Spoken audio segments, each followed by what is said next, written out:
Asian markets in the red. It must be those inflation numbers out of China rising to about 2.8%. Pressures are building in that economy. Yeah, for quite a few months now, we've seen, particularly on the property side in China, we've seen a bubble developing. It's been manifest for quite a few months that in quite a few sectors of the Chinese economy, we are starting to see bubble characteristics. Now look, the central bank in China has been relatively quick to react. They've been pushing up rates slowly but surely.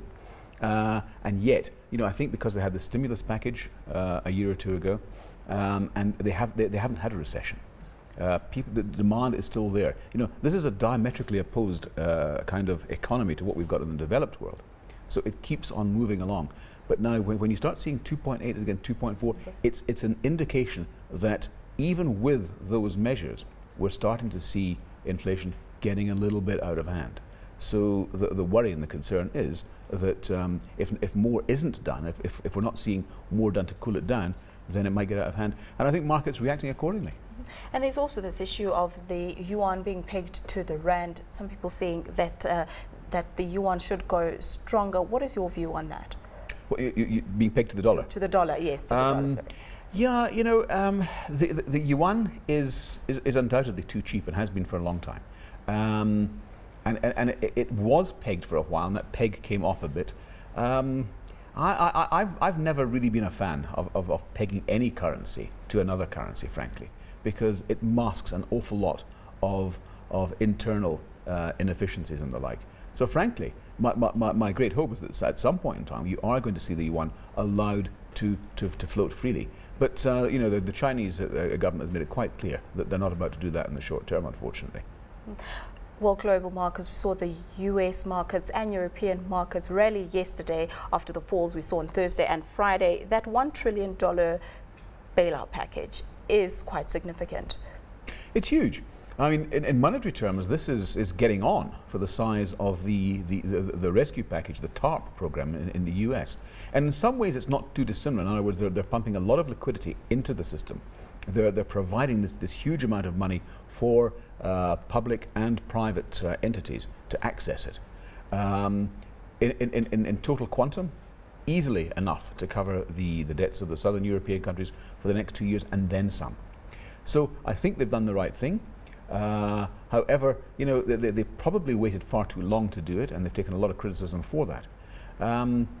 And the speculators out there, unfortunately, are sensing a bit of weakness still. It's strange. I mean, they've come out with such a huge package, you would have thought that they would have picked up that, okay, now guys, we've really put everything in place, and off we go. But no, they're sensing a little bit of nervousness out there, and they're still selling the euro down.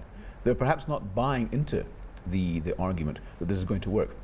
Some people have suggested that the major player in all of this, Greece, which has got an intensely corrupt administration, where taxes are hardly collected at all, where you've got debt to GDP of 120%, where you've got a burgeoning budget deficit, should be allowed to fail.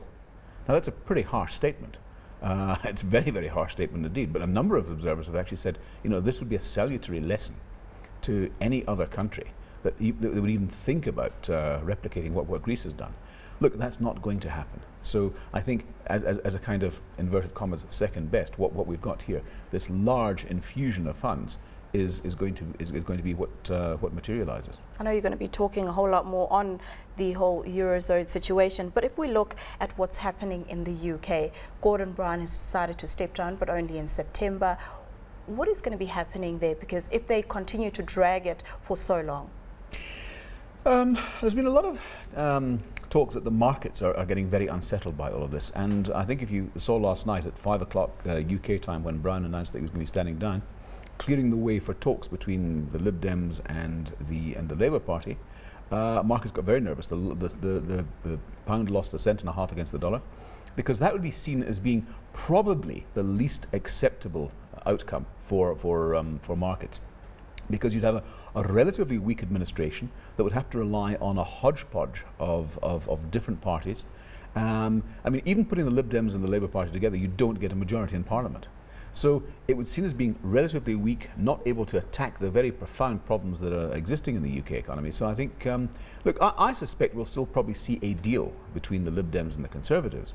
But I think it's incumbent upon Nick Clegg, the leader of the Lib Dems, to go out and seek an alternative deal. Because if the Conservative deal doesn't work out, then 6 months down the track, or a year down the track, if it's manifestly not working, then I think he would take a lot of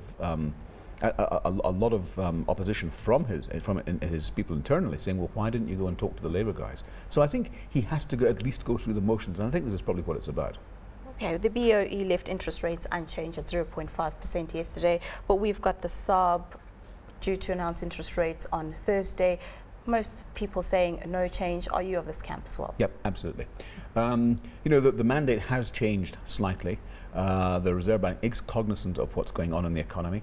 But I think if you look at the high-frequency indicators that are coming out, it's perhaps a little bit patchy, but generally speaking, we are turning around. We are moving upwards. Maybe not at the pace that we'd like, but it is turning around. And I'd be very surprised if the governor and the MPC came in there and reduced rates. I mean, she's given notice that rates are unlikely to move in the next few months.